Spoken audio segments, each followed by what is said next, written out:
Imagine a guy smiling warmly at a room full of orphans.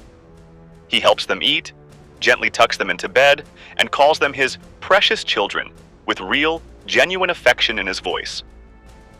Now, imagine that same man calmly carrying those exact children down into a basement laboratory, placing them into machines designed to strip their flesh, crush their bodies, and harvest their vital fluids, all for the sake of scientific research. No hatred, no malice, not even a hint of sadistic pleasure, just intense curiosity, precise data tracking, and a quiet whisper about necessary sacrifice. And honestly, that makes it infinitely worse. Bondrewd doesn't see himself as a monster or a coward. He genuinely thinks he's an enlightened visionary, a pioneer willing to do the dirty work that softer, more emotional people are too weak to handle. The deeper you dig into his philosophy, the more terrifyingly coherent it gets. He doesn't destroy these kids because he hates them.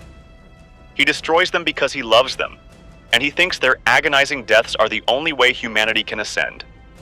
That is the absolute nightmare Bondrewd forces us to look at.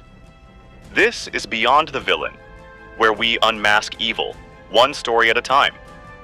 Tonight, we are breaking down the Sovereign of Dawn himself, Bondrewd, from Akihito Tsukushi's brilliant and deeply unsettling masterpiece, Made in Abyss, voiced by Toshiyuki Morikawa. And he also voiced from our previous Griffith from Berserk. You can check my full philosophy breakdown here in my channel. Bondrewd stands as one of the most brilliant, horrifying creations in anime history, precisely because he didn't lose his humanity. He just figured out how to completely disconnect it from morality. Bondrewd is what happens when you take scientific utilitarianism and transhumanist obsession and completely strip away ethical boundaries. He isn't fighting for conquest or chaos. He is the terrifying reality of pure, unrestrained curiosity. Before we begin, if you want to support Beyond the Villain, you can check out my Patreon or buy me a coffee. Links are in the description below. Now let's begin the unmasking. In Made in Abyss, the abyss isn't just a physical location, it's an existential trap. It's a massive vertical void in the earth that calls to the deepest, most dangerous parts of human curiosity. The deeper you go, the more the environment tries to erase your humanity. Your body physically mutates, your mind fractures, and the very concept of being human starts to melt away. And ruling over the absolute deepest point of human reach is Bondrewd. His title alone, the Sovereign of Dawn, sounds incredibly hopeful. It brings to mind images of light, progress, and a new day for mankind. But that's his mask. Bondrewd dresses up unspeakable atrocities in the polished language of human advancement.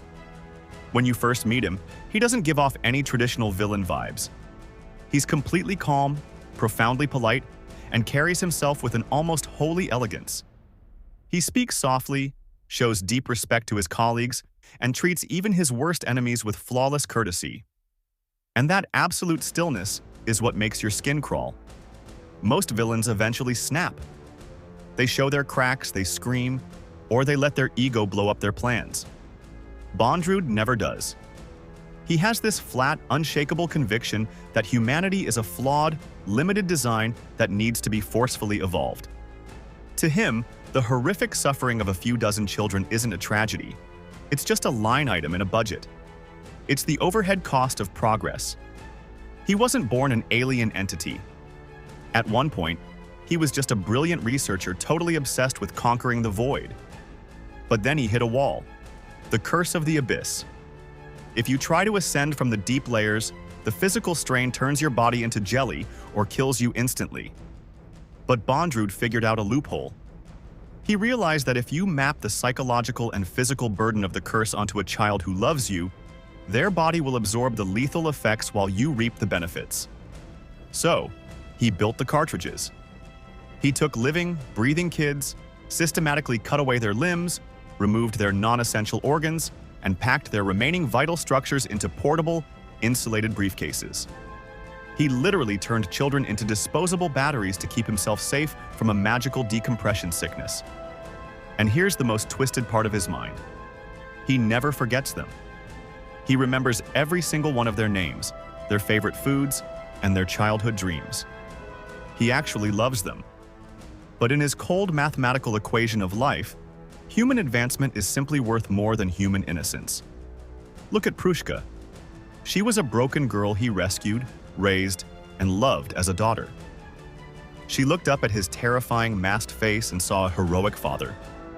And when the time came, he packed her into a suitcase too. He didn't do it out of anger or betrayal. He did it because he genuinely believed her sacrifice served a magnificent purpose. It shatters the comforting lie we tell ourselves that evil always looks like hatred. Sometimes the most functional evil comes from pure, unadulterated conviction. At his core, Bondrewd is the cinematic face of transhumanist utilitarianism. Utilitarian philosophy says the best action is the one that maximizes the greatest good for the most people. Transhumanism says we should use radical science to evolve past our current physical and mental limitations. Neither of these concepts is inherently evil. We use utilitarian logic to manage public health, and we use transhumanist ideas every time we develop advanced prosthetics or gene therapies. We want to progress. We want to cure diseases. But Bondrewd shows us what happens when that drive completely detaches from a moral anchor. The moment you decide human life isn't sacred, people stop being individuals and start looking like raw material. They become resources to be mined, reshaped, and optimized. That's why his laboratory, Edo Front, is so profoundly haunting. It isn't a chaotic torture chamber. It's an immaculate, highly efficient production line.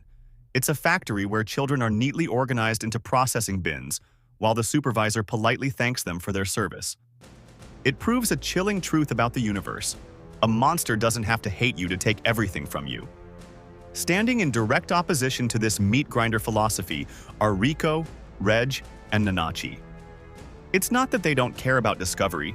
They are literally risking their lives to explore the bottom of the world. But they draw a hard line. They refuse to discard their humanity to get there. Nanachi is the ultimate counterweight to Bondrewd's logic. She was one of his original street urchins, a kid who watched her best friend get melted into a deformed, immortal pile of flesh right in front of her eyes just so Bondrewd could take notes. Nanachi knows the value of knowledge, but she also knows that some breakthroughs permanently rot the soul of the species. This sets up the massive philosophical conflict of the story.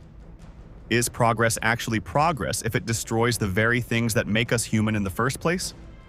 Bondrewd's math says yes. The children say no. The writing in Made in Abyss is brilliant because the heroes don't beat Bondrewd by proving his logic wrong. Intellectually, his data is correct. His horrific experiments did crack the secrets of the Abyss. The show forces you into a state of immense discomfort because it makes you look at a working system built on torture and asks, if this gave us the cure for everything, would you turn it down?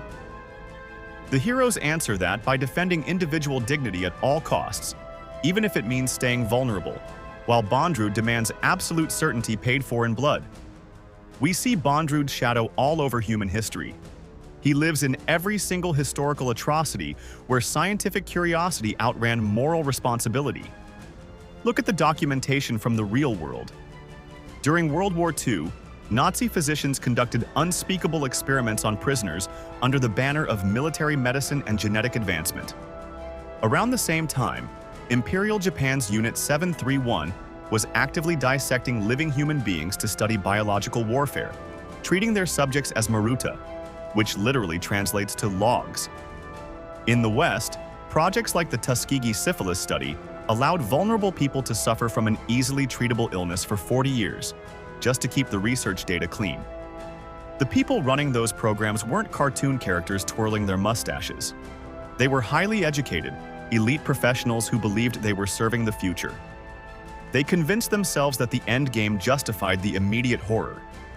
And if you think that mindset stayed in the 20th century, look at tech systems that optimize for addictive engagement, completely indifferent to the psychological fallout on an entire generation. The moment a system values an objective output over human dignity, the Bondrewd mindset is running the machine. So let's ask the most brutal question of this entire arc. Was Bondrewd truly evil? Or was he just a man operating on the cold, honest reality of nature? Nature doesn't care about fairness. The universe doesn't have an innate moral code built into the stars. Gravity doesn't check if you're a good person before it drops you off a cliff. The world is inherently indifferent, and everything we have built, medicine, technology, safety, came from people pushing past comfortable boundaries. Bondrewd frames traditional morality as nothing more than a luxury for the weak, a sentimental luxury that stops us from achieving greatness. And historically, we often celebrate the leaders, explorers, and scientists who ignored the rules to change the world. But changing the world and making it human are two entirely different concepts. Bondrewd became so blinded by what humanity could become that he completely forgot what humanity is. He turned pain into data, death into a protocol, and children into standard laboratory equipment. He has no emotional breaks left because he stopped viewing life through a human lens. He looks at a screaming child and hears a fascinating frequency. That quiet, professional certainty is what makes him terrifying. The grand lesson of Bondrewd's horror is that intelligence without empathy isn't progress. It's just a highly efficient weapon. True advancement requires the discipline of restraint. A society that becomes obsessed with results at any cost eventually turns into an engine that eats its own children. Empathy isn't some sentimental flaw that slows down science. We have to remember why we want to understand the world in the first place: to protect life, not to treat it like cheap fuel for an engine. Bondrewd is the final warning of what happens when ambition goes unsupervised.